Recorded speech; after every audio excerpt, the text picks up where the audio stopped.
In the shadowed corridors of power, where ambition meets destiny and weakness courts destruction, there exists a path known only to those who dare to walk among kings. This is not the path of the righteous, nor of the meek who shall inherit earth's dust. This is the path of sovereignty, carved through the deliberate annihilation of one's lesser self and forged in the crucible of strategic restraint. The ancient halls of Florence echo still with Machiavelli's whispered truths, truths that pierce the veil of comfortable illusions and reveal the stark mathematics of power. Yet even the master himself spoke only in fragments, leaving the complete doctrine scattered like pieces of a shattered mirror. This document seeks to reconstruct that mirror, to present in full the philosophy that separates the sovereign from the subject, the king from the peasant, the destroyer from the destroyed. The foundation of all true power rests upon a single, immutable principle: the man who conquers himself has already won every war worth fighting. External enemies are mere shadows compared to the tyrant that dwells within, the collection of fears, desires, impulses, and weaknesses that enslaves most men to lives of quiet desperation. To destroy this internal enemy is to achieve a form of invincibility that no external force can penetrate. Consider the nature of defeat. When does a man truly fall? Not when his body is broken, for the body can heal. Not when his wealth is stripped away, for wealth can be rebuilt. Not even when his reputation lies in ruins, for reputations can be restored. A man falls only when he surrenders to the weakness within himself, when he allows fear to dictate his choices, desire to cloud his judgment, or emotion to override his strategic thinking. The external world merely provides the stage upon which this internal drama plays out. The weak man carries within himself the seeds of his own destruction. He need not fear enemies, for he will defeat himself long before they have the chance. His desires make him predictable, his fears make him manipulable, his emotions make him vulnerable. He is a fortress with its gates thrown wide, inviting conquest by any who possess the wit to exploit his self-imposed vulnerabilities. But the man who has destroyed his weak self, he is something altogether different. He has eliminated the enemy within, leaving no internal ally for external forces to exploit. His desires no longer dictate his actions, instead, his actions flow from cold calculation and strategic necessity. His fears no longer paralyze him, instead, he uses fear as a tool to understand risk and prepare accordingly. His emotions no longer cloud his judgment, instead, they become instruments in his orchestra of influence. This transformation does not happen through philosophical contemplation or spiritual meditation, though these may play their part. It happens through the deliberate, systematic destruction of every aspect of the self that serves weakness rather than strength. It is a violent process, not violent in the crude sense of physical destruction, but violent in its thoroughness, its refusal to compromise, its absolute demand for the execution of everything that serves the enemy within. The first enemy that must die is the need for approval. This cancer of the soul transforms free men into slaves, kings into beggars, sovereigns into subjects.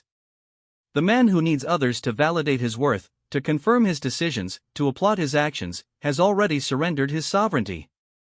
He has made his peace dependent upon the whims of others, his strength contingent upon their weakness, his very identity a product of their perception. The need for approval manifests in countless subtle ways. The businessman who compromises his vision to appease investors. The leader who moderates his message to avoid controversy. The individual who suppresses his authentic thoughts to maintain social harmony. Each compromise chips away at the foundation of personal sovereignty until nothing remains but a hollow shell, responsive to every wind of opinion, shaped by every passing influence. To destroy this need is to reclaim one's essential nature. It requires the development of an internal compass so strong, so well calibrated, that external validation becomes not merely unnecessary but actually unwelcome, a distraction from the pursuit of authentic excellence. This internal compass must be forged through rigorous self-examination, through the careful construction of principles that serve strategic objectives rather than emotional needs, through the cultivation of standards so high that the approval of lesser minds becomes meaningless. The sovereign develops what might be called approval immunity, not the crude rejection of all feedback, which would be mere reactive weakness, but the sophisticated ability to evaluate all input according to its strategic value rather than its emotional appeal. He listens to criticism not because he needs validation but because it may contain useful information. He accepts praise not because it feeds his ego but because it may indicate successful manipulation of perception. He becomes immune to both the drug of flattery and the poison of condemnation. The second enemy that must be eliminated is the fear of loss. This fear transforms bold actors into timid reactors, visionaries into maintainers of the status quo, conquerors into defenders of increasingly small territories. The man who fears loss has already lost the most important thing, his freedom to act according to strategic necessity rather than defensive reflex. Fear of loss manifests in the hoarding of resources rather than their strategic deployment, in the avoidance of risk rather than its calculated embrace, in the protection of existing position rather than the conquest of new territory. It creates a scarcity mentality that sees every opportunity as a potential threat, every gain by others as a personal loss, every change as a danger to be resisted rather than a wave to be ridden. The sovereign understands that loss is not the opposite of gain but its prerequisite. Every position of strength requires the abandonment of positions of weakness. Every new identity demands the death of old identities. Every expansion requires the willingness to risk what one currently possesses. The fear of loss keeps men trapped in diminishing returns, slowly bleeding strength while convinced they are preserving it. To conquer this fear requires a fundamental reframing of the relationship between security and strength. The weak man seeks security through the accumulation of defenses, wealth to protect against poverty, relationships to protect against loneliness, reputation to protect against criticism, routine to protect against uncertainty. But every defense becomes a vulnerability, every possession becomes a chain, every comfort becomes a weakness to be exploited by those who understand the game. The sovereign finds security not in what he possesses but in what he can create. His wealth lies not in his accumulated resources but in his ability to generate resources. His relationships are based not on need but on strategic alliance. His reputation rests not on past accomplishments but on demonstrated capacity for future achievement. He is secure because he is dangerous, strong because he is willing to be weak, protected because he is willing to risk everything. This transformation requires the cultivation of what we might call strategic detachment, the ability to hold all possessions, relationships, and positions lightly, ready to sacrifice any or all of them if strategic necessity demands it. This is not the detachment of the ascetic who renounces the world, but the detachment of the master who refuses to be mastered by anything within the world. The third enemy is the addiction to comfort. Comfort is the great deceiver, the seductive voice that whispers of rest when there is still territory to be conquered, of satisfaction when there are still heights to be scaled, of arrival when the journey has barely begun.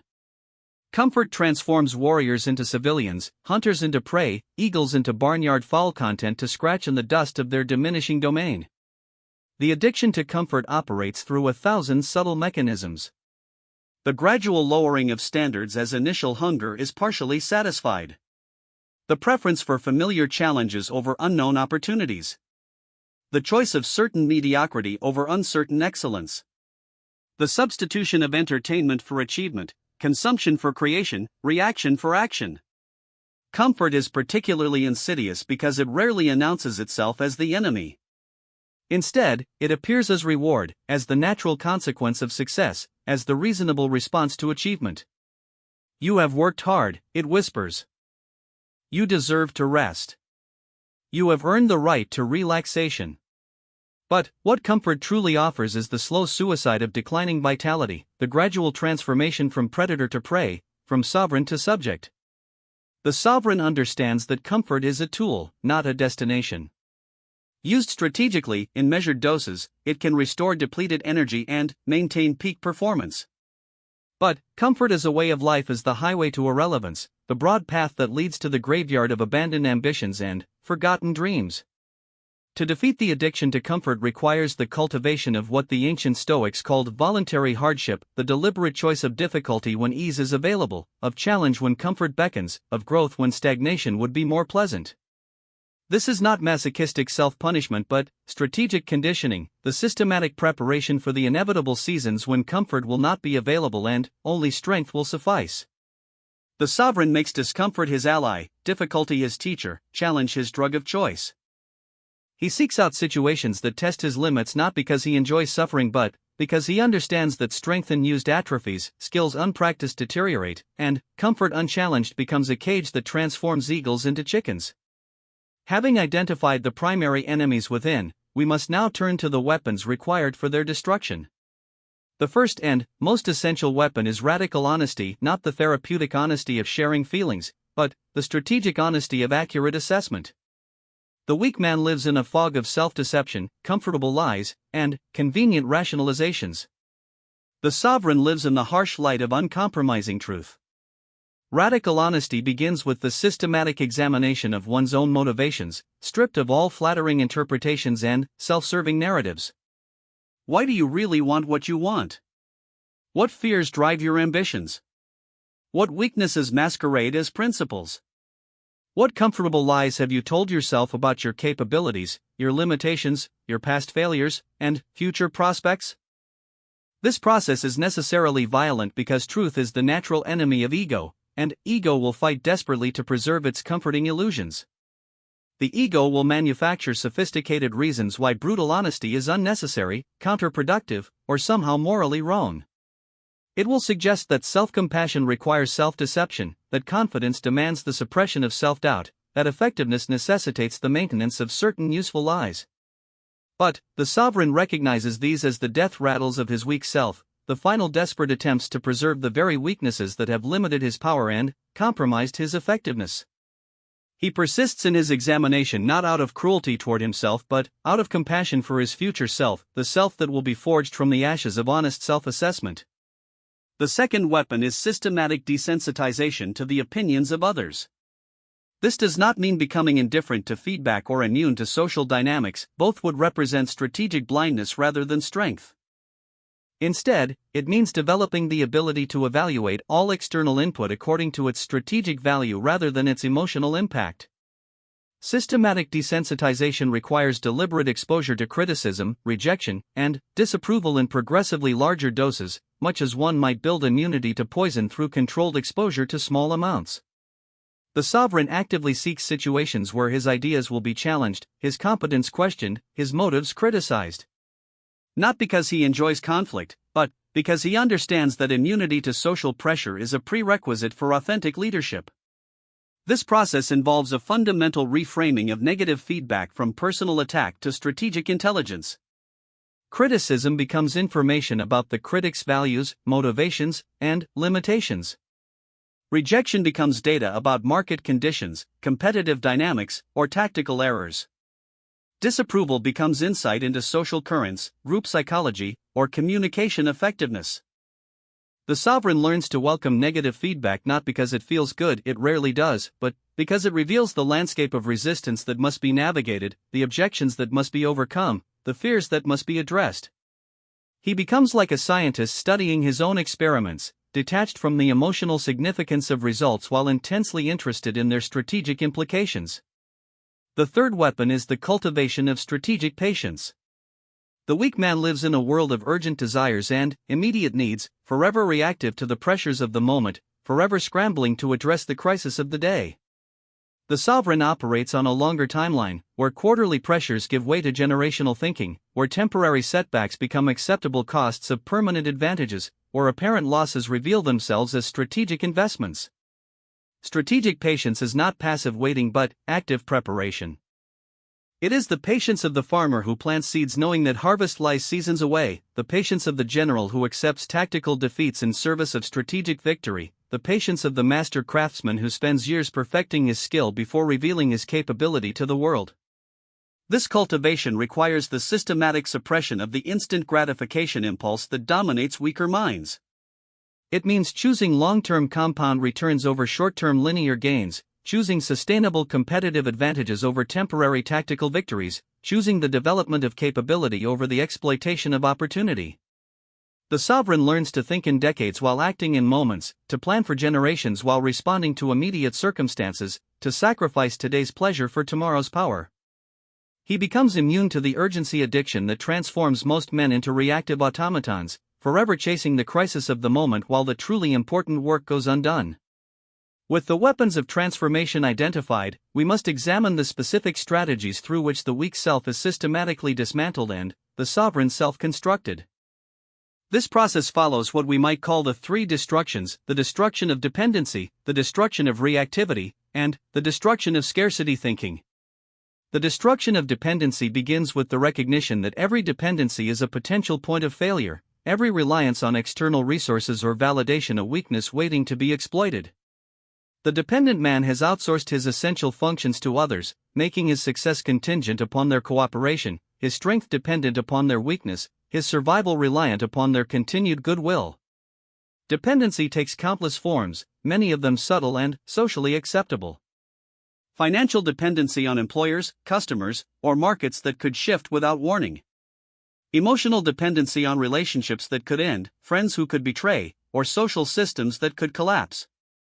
Intellectual dependency on experts, authorities, or information sources that could be corrupted, compromised, or simply wrong. Each dependency must be systematically identified and either eliminated or transformed into strategic alliance. This does not mean becoming entirely self-sufficient, an impossible and unnecessary goal, but rather ensuring that no single point of failure can bring down the entire system. The sovereign builds redundancy into every critical system, develops multiple paths to every essential resource, maintains options that preserve freedom of action even when circumstances change. The destruction of dependency requires the development of what we might call catastrophic thinking, not the neurotic worry of the anxious mind, but the strategic preparation of the prudent leader. What happens if your primary source of income disappears? What happens if your key relationships end? What happens if your core assumptions prove false? What happens if your greatest strengths become irrelevant? These questions are not asked to generate fear but to reveal hidden dependencies and inspire the development of genuine capability. The sovereign prepares for catastrophe not because he expects it but because preparation transforms potential catastrophe into manageable challenge, crisis into opportunity, disaster into the elimination of competition. The destruction of reactivity follows closely upon the destruction of dependency. The reactive man is the puppet of his environment, dancing to whatever music the world chooses to play, forever responding to the initiatives of others rather than pursuing his own agenda. His emotional state depends on external circumstances, his decisions are driven by the actions of competitors, his very identity is shaped by the expectations and demands of others. Reactivity is the natural state of the weak man because it requires no strategic thinking, no long-term planning, no difficult choices about priorities and trade-offs. It is easier to react to whatever crisis demands immediate attention than to proactively create the conditions for long-term success. It is more comfortable to blame external circumstances for poor results than to accept responsibility for strategic errors or inadequate preparation. But the reactive man is forever playing defense, forever trying to solve problems created by others, forever limited to the range of responses that external circumstances permit. He cannot create opportunities because he is too busy responding to threats. He cannot develop his strengths because he is too busy addressing his weaknesses. He cannot pursue his vision because he is too busy reacting to the visions of others. The sovereign transforms himself from reactor to actor through the systematic development of proactive initiative. This begins with the recognition that initiative is itself a form of power, the power to set the agenda, to define the terms of engagement, to force others to respond to your choices rather than having to respond to theirs. Initiative requires the willingness to act without permission, to move without certainty, to begin without knowing how the story ends. It requires the cultivation of what we might call constructive impatience, the refusal to wait for perfect conditions, complete information, or universal approval before beginning important work. The sovereign understands that the world belongs to those who act, not to those who wait for ideal circumstances. He develops the capacity to create favorable conditions rather than waiting for them to emerge, to generate opportunities rather than hoping they will appear, to solve problems before they become crises rather than reacting after they have caused damage. The destruction of scarcity thinking represents perhaps the most fundamental transformation of all. Scarcity thinking operates from the assumption that resources are limited, opportunities are rare, and success requires the defeat of competitors. It creates a zero-sum worldview where every gain by others represents a potential loss, where every opportunity seized by competitors represents an opportunity lost, where every expression of strength by rivals represents a threat to one's own position. Scarcity thinking transforms potential allies into competitors, potential collaborators into threats, potential students into rivals. It creates a defensive crouch that sees danger everywhere and opportunity nowhere, that hoards resources instead of investing them, that protects position instead of expanding capability. But scarcity thinking is not merely an attitude, it is a self-fulfilling prophecy. The man who operates from scarcity creates scarcity through his actions, limits his opportunities through his assumptions, and weakens his position through his defensive strategies. He becomes what he fears: small, limited, vulnerable, and ultimately irrelevant. The sovereign replaces scarcity thinking with abundance thinking, not the naive optimism that believes resources are unlimited, but the strategic understanding that resources can be created, multiplied, and leveraged through intelligent action. He recognizes that the most valuable resources, knowledge, relationships, reputation, and capability, actually increase when shared rather than decrease when distributed. Abundance thinking transforms the competitive landscape from a battlefield where survival requires the defeat of enemies into a marketplace where success requires the creation of value. Competitors become potential partners, rivals become potential teachers, threats become potential opportunities for differentiation and innovation. The sovereign operating from abundance seeks to expand the entire pie rather than fighting over existing slices, to create new categories rather than competing in existing ones, to generate solutions that benefit everyone involved rather than victory that requires someone else's defeat. This is not altruism but enlightened self-interest, the recognition that the most sustainable competitive advantages come from making everyone else more successful while making yourself indispensable to their success. Having examined the internal transformation required for sovereignty, we must now turn to the external strategies through which this internal strength is translated into practical power. The sovereign does not seek power for its own sake but, as the natural expression of internal mastery, the inevitable result of superior capability applied to strategic objectives. The first principle of external strategy is the cultivation of strategic ambiguity. The weak man reveals his intentions, broadcasts his limitations, and telegraphs his moves because he lacks the sophistication to understand that information is power and that power shared is power diluted. The sovereign understands that uncertainty is a weapon, mystery is a shield, and predictability is a vulnerability. Strategic ambiguity does not mean deception or dishonesty, both of which create additional vulnerabilities and complications. Instead, it means the careful management of information flow to maintain maximum flexibility while creating maximum uncertainty for potential opponents. It means revealing enough to build trust and credibility while concealing enough to preserve strategic advantage. The sovereign cultivates multiple plausible narratives about his intentions, capabilities, and methods. He maintains several viable strategies simultaneously, keeping his options open until the optimal moment for commitment arrives. He builds a reputation for competence and reliability while maintaining enough mystery to keep others guessing about his specific plans and capabilities. This principle extends to all forms of communication and behavior. The sovereign speaks precisely but not completely, acts consistently but not predictably, demonstrates capability without revealing its full extent. He becomes like a master chess player who shows enough skill to command respect while concealing the depth of his strategic thinking until the decisive moment arrives. The second principle is the strategic use of weakness as strength. The weak man tries to hide his limitations, compensate for his deficiencies, and present himself as stronger than he actually is.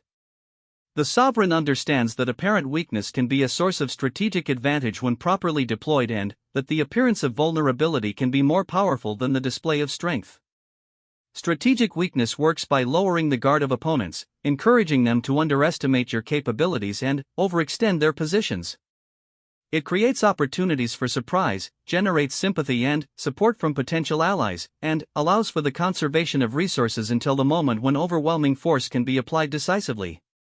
The sovereign might present himself as less knowledgeable than he actually is, allowing others to reveal their strategies and assumptions. He might appear less wealthy than his actual position, avoiding the targeting that comes with visible success while maintaining the resources for strategic deployment. He might seem less ambitious than his true goals, reducing resistance while quietly building the capabilities necessary for eventual victory. This strategy requires enormous self-discipline because it demands the suppression of ego in service of effectiveness. It means accepting short-term misperception in exchange for long-term advantage, tolerating underestimation as the price of surprise, embracing apparent insignificance as the foundation for eventual dominance. The third principle is the creation of win-win scenarios that serve your interests disproportionately. The weak man sees every interaction as a potential conflict where someone must win and someone must lose.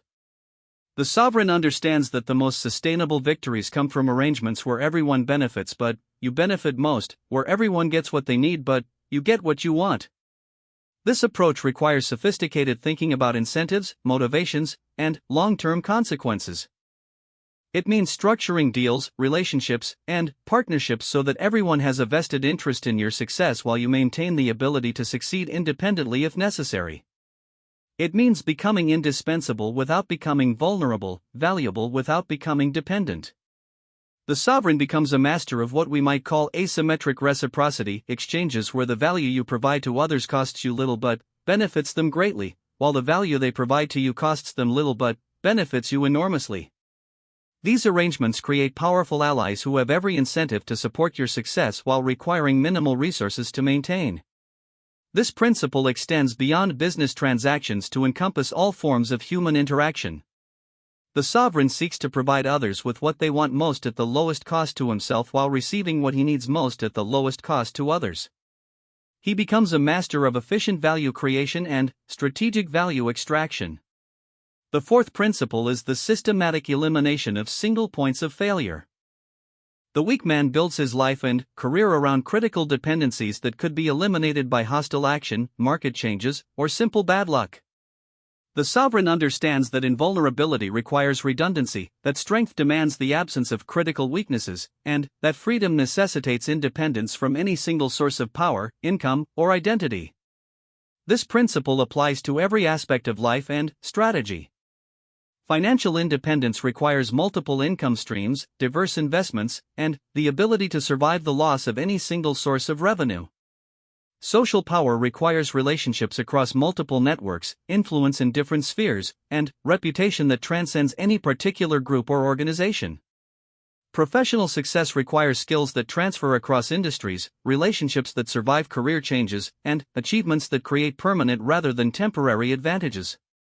The sovereign builds his life like a master engineer builds a bridge, with redundant support systems, backup mechanisms, and safety margins that ensure functionality even when primary systems fail.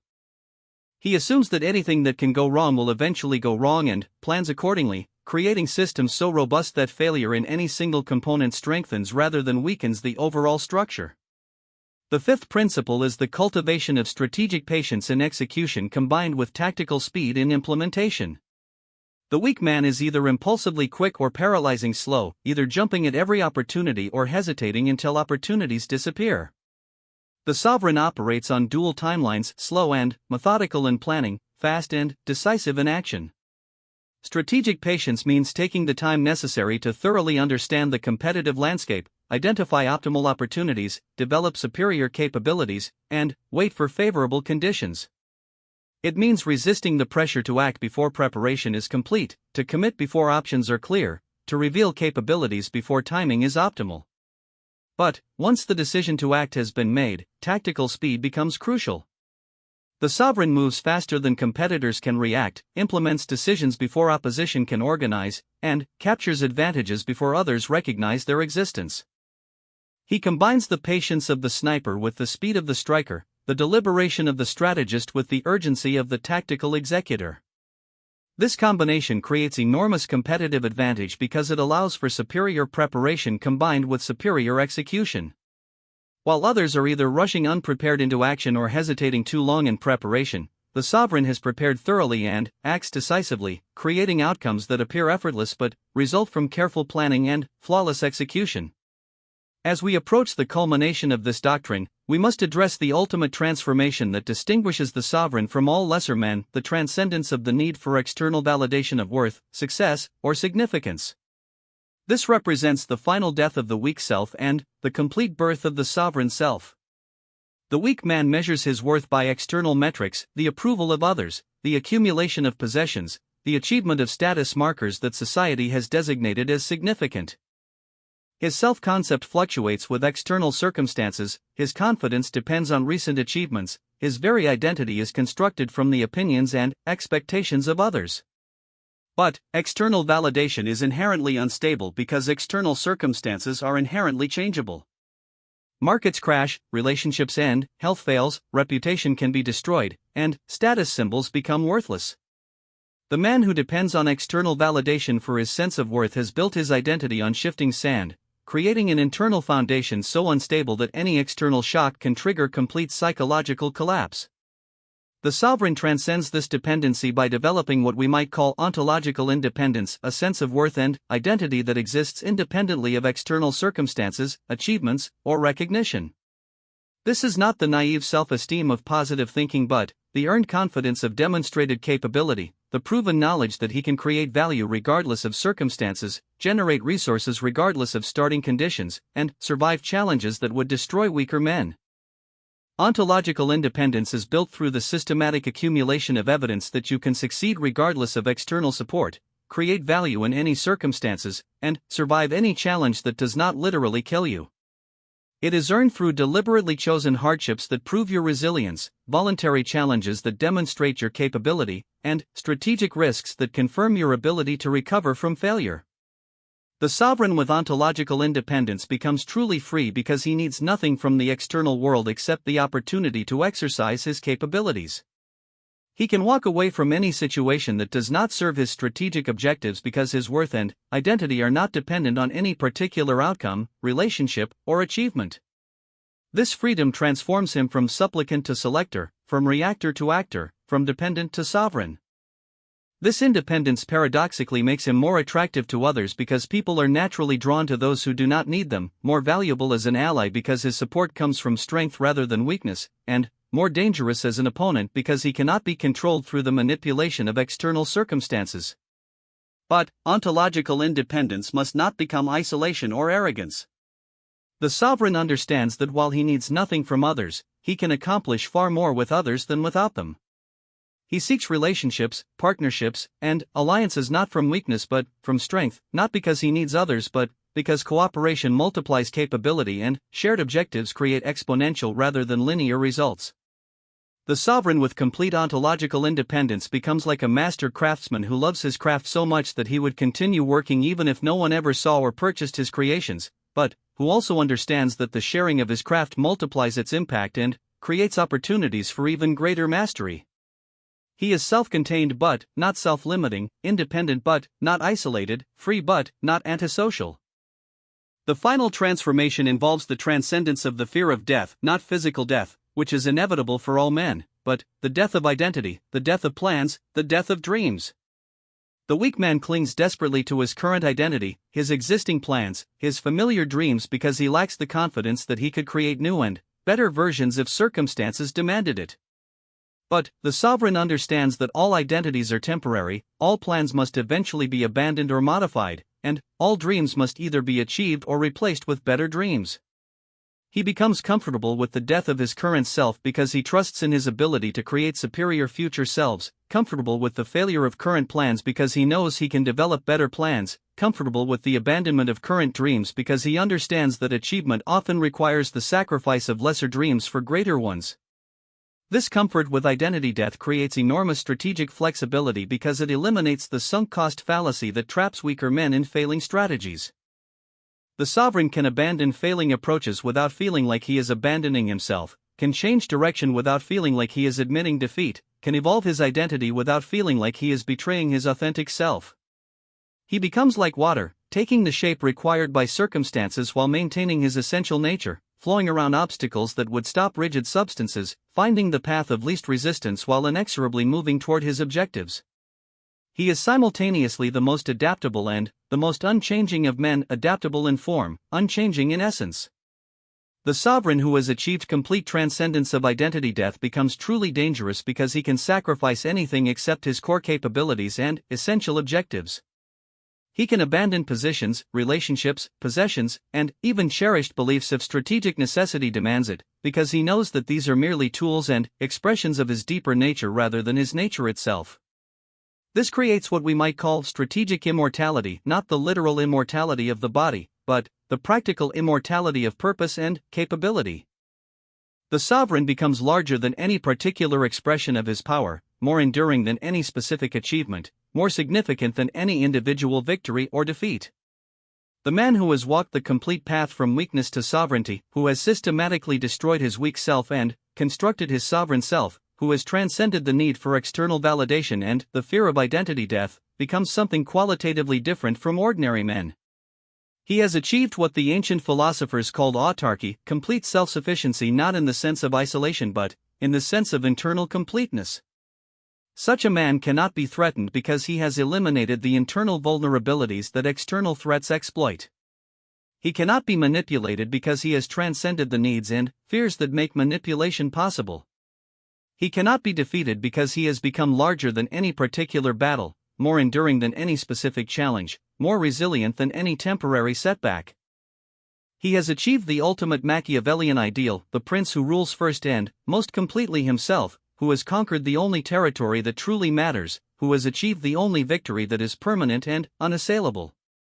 He has become the man who cannot be destroyed by others because he has already destroyed everything within himself that was destructible. This is the king's path, not the path to ruling others, though such rule may follow, but the path to ruling oneself so completely that external rule becomes irrelevant. It is the path of restraint, not because restraint is virtuous but because restraint is powerful, the path of strategy not because strategy is clever but because strategy is effective, the path of sovereignty not because sovereignty is noble but because sovereignty is the natural state of the fully actualized human being. The man who completes this path stands alone among men not because he is isolated but because he is complete, not because he is different but because he is fully himself, not because he is superior but because he has realized the potential that exists within every human being but which most men never develop. He has achieved the transformation that is available to all but accomplished by few, the transformation from slave to master, from subject to sovereign, from reactor to creator of his own destiny. He is the man who destroys his weak self and thereby becomes indestructible, who conquers himself and thereby becomes unconquerable, who rules himself and thereby becomes truly free. He has walked the king's path to its ultimate destination, the throne of his own soul, from which all other victories are merely pleasant diversions and all other defeats are merely temporary inconveniences. In this achievement, he represents not the exception to human nature but its highest expression, not the violation of natural law but its perfect fulfillment, not the abandonment of humanity but its complete realization. He has become what every man has the potential to become but which most men never dare to attempt, the sovereign of his own existence, the king of his own domain, the master of his own fate. This is the ultimate teaching of the Machiavellian Doctrine, not how to manipulate others, but how to perfect yourself, not how to gain power over others, but how to achieve complete power over yourself, not how to become a prince among men, but how to become the prince of your own life. It is the path that leads from weakness to strength, from dependency to independence, from reaction to action, from slavery to sovereignty. The man who walks this path to its completion has achieved the only victory that truly matters and claimed the only prize that cannot be taken away. He has destroyed his weak self and, in doing so, has become indestructible. He has chosen the narrow path that few find and fewer still have the courage to walk, but which leads to the kingdom that lies within every man, the kingdom of absolute self-mastery, perfect internal order, and complete personal sovereignty. This is the king's path. This is the way of the sovereign. This is the road that leads from the prison of weakness to the palace of strength, from the chaos of external dependency to the order of internal mastery, from the death of perpetual defeat to the life of permanent victory. It is available to every man who has the courage to destroy his weak self and the wisdom to understand that this destruction is not death but birth, the birth of the king who was always waiting within, ready to claim his rightful throne. Thus concludes the doctrine of the king's path, complete and uncompromising in its demand for total transformation, absolute in its promise of ultimate freedom, eternal in its relevance to every man who dares to ask not what life will do to him, but what he will do with life. The path lies before you. The choice is yours. The kingdom awaits.